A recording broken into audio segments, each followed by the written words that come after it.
आप देख रहे हैं TNB। पूर्वी जेरूसलम शहर में रविवार को रात से ही इजराइल सुरक्षा बलों और पैलेस्तीनियों के बीच जमकर बवाल चल रहा है। आप सोच रहे होंगे कि यह बवाल किस लिए हो रहा है, तो आपको बता दें कि यह बवाल एक मस्जिद अल अक्सा को लेकर हो रहा है, जिसको लेकर दोनों इजराइल और पैलेस्टाइन के लोग आपस में भिड़ते रहते हैं और अब तक इस मस्जिद से जुड़े मुद्दे को सॉल्व नहीं किया गया है, या फिर कह सकते हैं कि सुलझाया नहीं जा पाया है अब तक।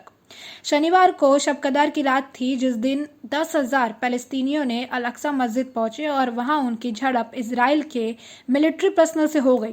तो आइए इसके बारे में थोड़ा विस्तार से जान लेते हैं। पूर्वी जेरूसलम को दोनों इजराइल और पैलेस्टाइन अपनी राजधानी मानते हैं और इसी को लेकर दोनों आपस में हमेशा भिड़ते रहते हैं। आपको बता दें कि इजराइल की पुलिस ने पूर्वी जेरूसलम स्थित अल अक्सा मस्जिद में भीड़ जुटाकर नमाज पढ़ रहे मुसलमानों पर हमला किया, जिसमें 205 रोजेदार घायल हो गए। इनमें से अधिकतर फिलिस्तीनी थे। जेरूसलम को लेकर पिछले एक सप्ताह से फिर से इजराइल और फिलिस्तीनी के बीच संघर्ष चालू है। शुक्रवार को रमजान महीने का आखिरी जुम्मा था। ऐसे में अल अक्सा मस्जिद में हजारों लोग जुटे हुए थे। वहां इजराइल के खिलाफ नारेबाजी हुई और फिलिस्तीनियों ने आरोप लगाया कि यहूदियों ने मुसलमानों को उनके घर से निकालकर कब्जा कर लिया है।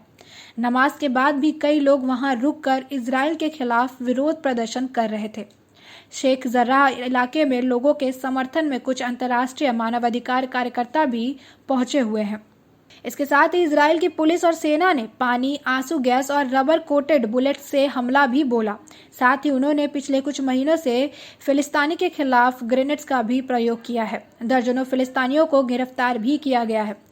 अमेरिका के स्टेट डिपार्टमेंट ने कहा कि वो जेरूसलम में हिंसा को लेकर चिंतित है और दोनों ही पक्षों से तनाव कम करने के लिए निर्णायक कदम उठाने का आग्रह करता है। अमेरिका ने कहा कि रमजान के आखिरी हफ्ते में ऐसी हिंसा ठीक नहीं है और फिलिस्तीनी परिवारों के लिए वो चिंतित है। वहीं संयुक्त राष्ट्र ने इजराइल से कहा कि जेरूसलम में उनकी गतिविधियां युद्ध अपराध की श्रेणी में आ सकती है। यूएन ने इजराइल से अवैध निष्कासनों पर रोक लगाने को कहा है। यूएन ने कहा कि पूर्वी जेरूसलम फिलिस्तीनी में आता है और वहां अंतर्राष्ट्रीय मानवाधिकार कानून लागू होता है।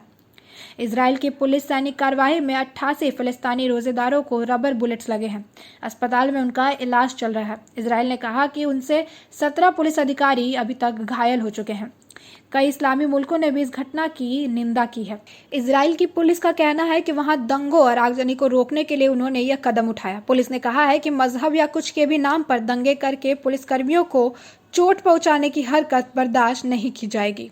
खबरों में फिलहाल इतना ही। देश और दुनिया की और ताज़ा अपडेट्स के लिए लॉग इन करें www.thenationalbulletin.in।